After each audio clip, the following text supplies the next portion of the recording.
Shout out to True Logic 94 for tagging me in the story. And I'm going to be 100% and completely honest.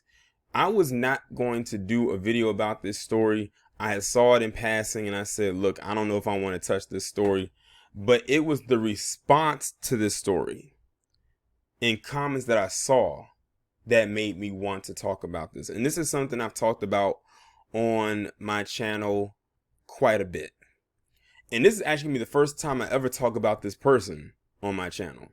If y'all don't know who this woman is in this picture, this is Tiffany New York Pollard. As we all know, if you are of a certain age and was around during like the mid 2000s, she was on the hit reality television show Flavor of Love, with Flavor Flav. She was on the first 2 seasons. She became one of the more popular people on the show. A lot of people hated her, but a lot of people watched it because of her. She even, I think, gained the title as the reality television queen, which I think if you look back at those clips and saw how she was, she would rightfully have earned that title.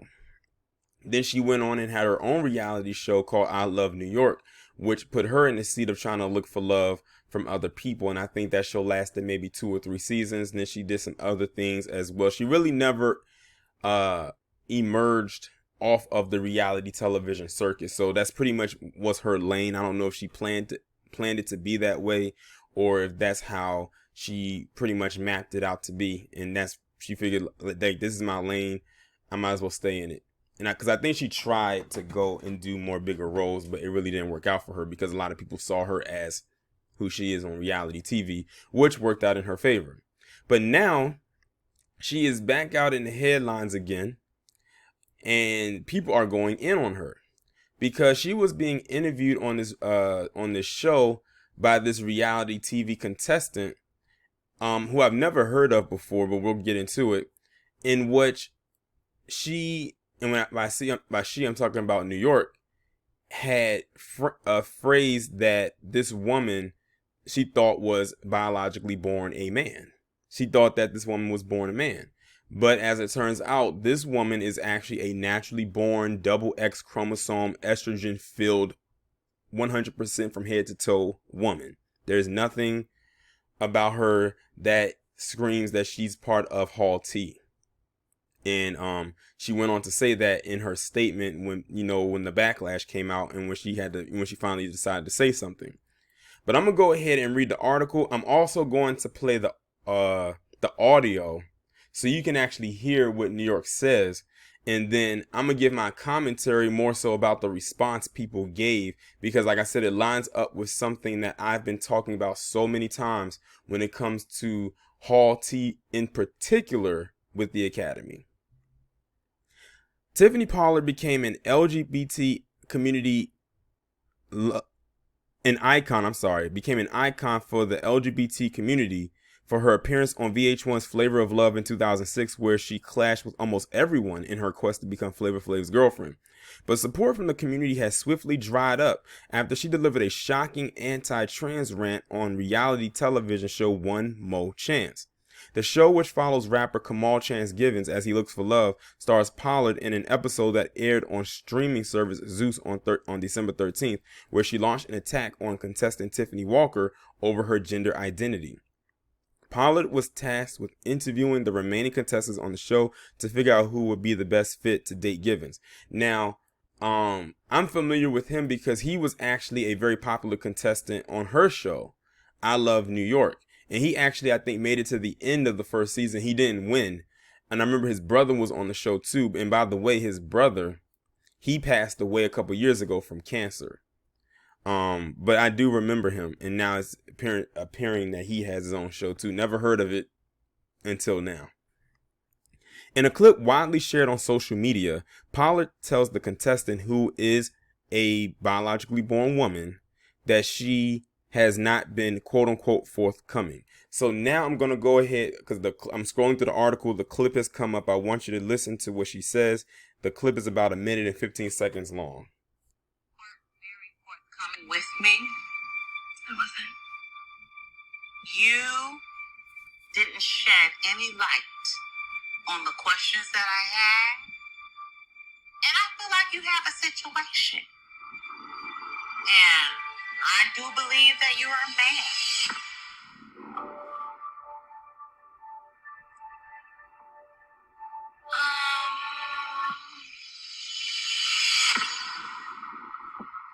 It is what it is.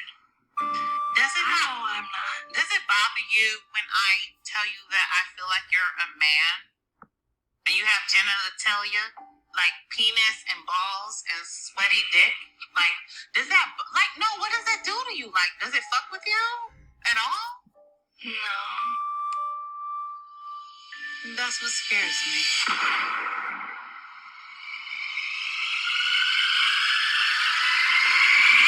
And that's why you're going home. Chance spent time with me one-on-one, and he also saw my baby pictures. You can exit. Okay, so that's the clip right there.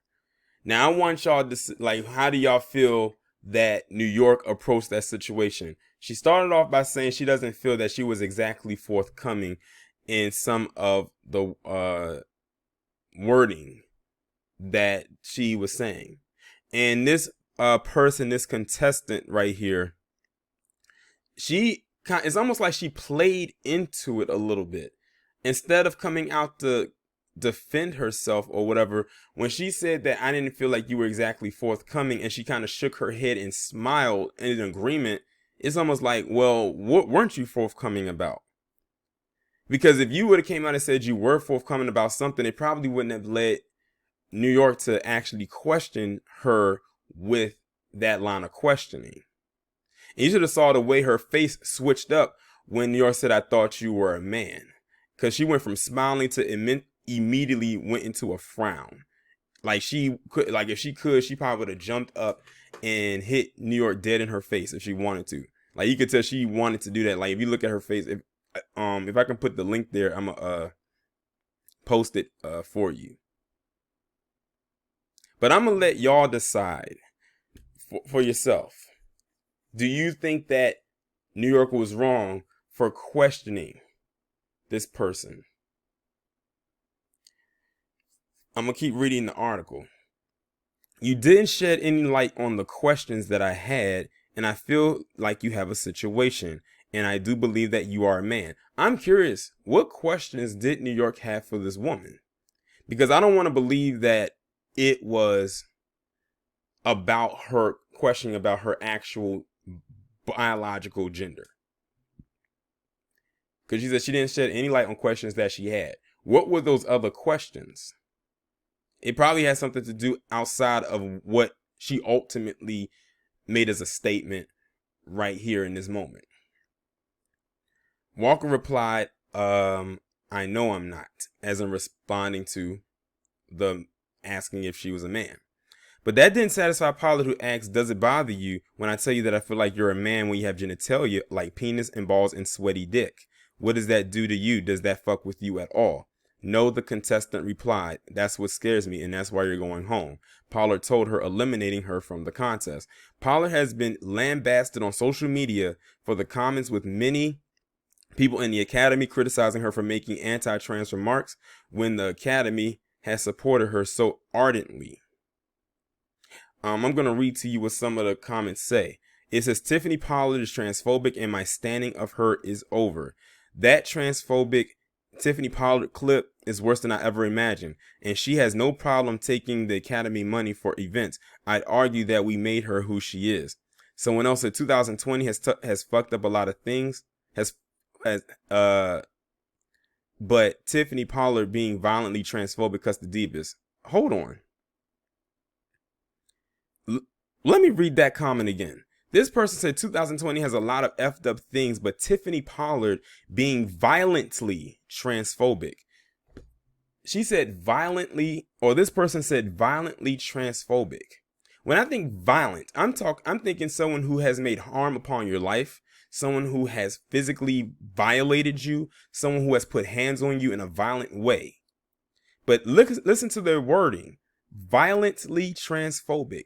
And they said it cuts the deepest. So you mean to tell me, because mind you, this article I'm reading from was posted on the last day of 2020. It was posted on December 31st, 2020 at 9:56 a.m. So you mean to tell me with everything going on with the virus, all the stuff that's been going on with black people being gunned down unjustly, George Floyd, Ahmaud Arbery, Breonna Taylor, Jacob Blake, Rashard Brooks, and so many other events, this right here is what cut you the deepest. Priorities, people. Priorities. But you know, that's their issue. Let me continue. This other person said, when I say cis women, and they're talking about heterosexual women, have blood on their hands, this is what I mean. Listen to the wording. This is the part right here that I'm reading from. This is the part that ultimately made me break down and do this video. They said, when I say cis women have blood on their hands, this is what I mean. That's a very loaded statement that this person made. At Tiffany Pollard, you are dead wrong and are contributing to the same culture that has too called you a man. SMFH. Someone else said, disgusting. My best friend is trans, and this kind of behavior is unacceptable and dangerous. At Tiffany Pollard, own up to this and apologize. And I think she put out a video or something like that, but I don't know if it was in the form of a so-called apology, because based on what I saw in the headlines from the video that she put out there, they said that they're still mad at her. So even if she was to put out an apology, for them, the damage is done. So there's not so much apologizing that at this point that she could do. Someone else said, what Tiffany Pollard said wasn't funny, wasn't just ignorance, it was violent. It was intentionally nasty. It was said with conviction that hurt and with the need to break someone. That clip was hurtful, and there's no context that it could be placed in that would make it okay. Speaking to Metro about the incident, Walker said that the other contestants on the show kept insisting that she was transgender while filming. So New York, or Tiffany, wasn't the only one who thought she was a man. It said the other contestants thought so as well. And I'm going to pull up a picture of her, and I'll let you be the judge. All I can say is that I was born a female. Keep it moving, you know. I didn't find it necessary to fight with the bullies within the house. I chose to stay gracious. She added, the only thing I can say is, no, I am not trans, but I have love for the Academy and grateful for their kindness and support. Well, she better tread lightly with a lot of that love, because we've seen what they'll do if you even slip up one time. And I mean slip. I'm not talking about slipping and falling and busting your ass. I'm talking about you just taking a little slip and how quick they will turn on you.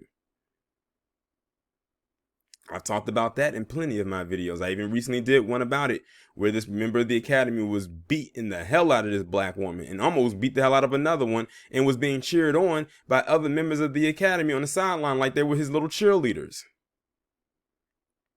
Pollard also faced backlash on Instagram and replied to critics saying, are we having fun yet? Along with a string of emojis adding, I'm already pre-gaming for New Year's. They said that this Pink News, which is the article I'm reading from, it says, has contacted Pollard's representative for comment. So this right here is the picture of the contestant in which Tiffany, or New York, was asking, was she a man?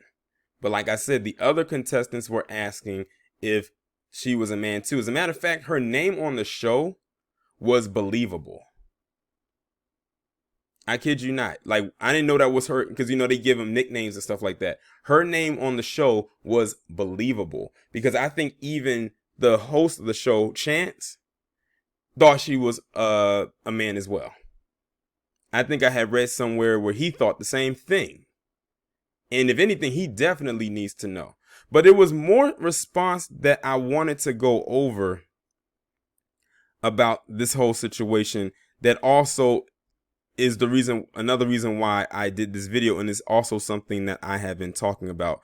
And that was on Twitter, where you had people defending people in Hall T whenever they decide to, you know, not tell people. They say, well, what's between them and their genitalia is their business. They say, well, if you are a person that's dating someone, they need to be open and honest about it. It's a reason why a lot of people outside of the Academy like to refer to Hall T as Decepticons, because of the deception many of them do and engage in. And a lot of people like to say, oh, it's this and that phobic and everything like that. But they never get down to the nitty gritty as to why many of them are in or end up in the positions that they end up in. It's because a lot of them do not or are not upfront about who they are. And when I was reading through some of the comments and the amount of people that were defending their rather deceptive behavior, that's an issue. And again, I saw a horde of black women in the comment section, or at least who I thought was black women, but you never know, who was defending that. And then when they end up in these positions, then they want to say it was a hate crime and all of this type of stuff right there, but they'll never talk about how the person was deceiving the other person, who's most likely a man, the entire time. Because at that point they're being selfish. They're only thinking of themselves. They know that they like this person likes them, but they know if they tell that person their secret, they know what's going to happen. Now they've put themselves in danger. At that point, you put yourself in danger. The most you could have did was come out and actually be honest with that person and let them decide. Because in 2021, I'm going to say 2020, you never know what kind of fetishes people are into. You might actually find someone who is into that. But you have to let that person decide for themselves what it is happens. Because at that point, now you're putting both of your lives at risk. Because that person might actually off you. And two, if they do, their life is done because they're most likely going to go to jail for the rest of their life. Because there's no protection laws against heterosexual people who get lied to by people in Hall T. If the reaction is there. Listen, they better hope that they don't put something like that on the books. I doubt they will, especially since even in California now, you can go ahead and get a license done now, and they can switch it from whatever you were born as to whatever you identify as now, or even down to having sex with somebody and you don't have to disclose who it is. Well, I think that's with STDs like AIDS and HIV. I think it's with that. But yeah, a lot of stuff that's being created now is catering to the academy. So they're getting more and more protection each and every day. But yeah, she says she wasn't born a man. She said she was biologically born a female. She says she even showed pictures of her as a baby to Chance, who was the host of the show. So she's, like I said, she's not a man. She's not a man. But I just want to know from y'all, do you think that Tiffany New York Pollard was wrong in questioning her of that? Because that's where people was upset. I think they were more upset, not so much in the first part of it, but the fact that she kept going. And I think that's where people got upset about it. But like I said, the response is the same typical response I keep hearing over and over and over again. Oh, she didn't, even if she was, that's none of your business. It may not be the business of her, because she's not in a relationship with the person, but it should be the business of the person that she's in a relationship with or trying to pursue. Think of the movie The Crying Game. And I'm going to leave it at that. Y'all let me know what y'all think about this down in the comments. Like, share, subscribe. Make sure you have your notifications set to all. And I will talk to you in the next one.